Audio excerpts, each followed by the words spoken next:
ఈరోజు ప్రత్యేకమైన అంశం ప్రస్తావన మీకందరికీ మనకందరికీ తెలుసు. ఆనాడు తెలంగాణ ఉద్యమం జరుగుతున్నప్పుడు మీరు అన్ని అంశాలను ప్రత్యక్షంగా చూసిన వాళ్ళు.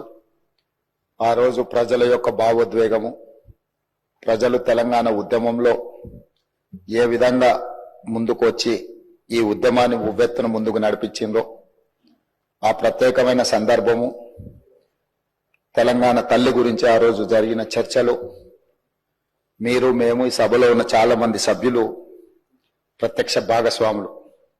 అందుకే ఈరోజు ఈ తెలంగాణ శాసనసభ తెలంగాణ తల్లికి సంబంధించిన ఒక ప్రత్యేకమైన చర్చా ప్రకటన ద్వారా భవిష్యత్ కార్యాచరణ నిర్ధారించుకోవాలని ఈ రాష్ట్ర ప్రభుత్వము తమరి అనుమతితో ముందుకు సాగుతున్నది. అందులో భాగంగానే అధ్యక్ష, చరిత్ర ఉన్నంత వరకు తెలంగాణ ప్రజల గుండెల్లో మధుర జ్ఞాపకంగా నిలిచిపోయే అంశాన్ని ఈ రోజు మీ అనుమతితో నేను ఈ పవిత్ర శాసన సభలో ప్రస్తావిస్తున్నాను. నా తెలంగాణ కోటి రతనాల వీణ, నా తెలంగాణ తల్లి కంజాత వల్లి అన్న మహాకవి దాశరథి మాటలు నిత్య సత్యాలు, తెలంగాణ జాతికి నిరంతర స్ఫూర్తి వాక్యాలు. ఈ భూ ప్రపంచంలోని ఏ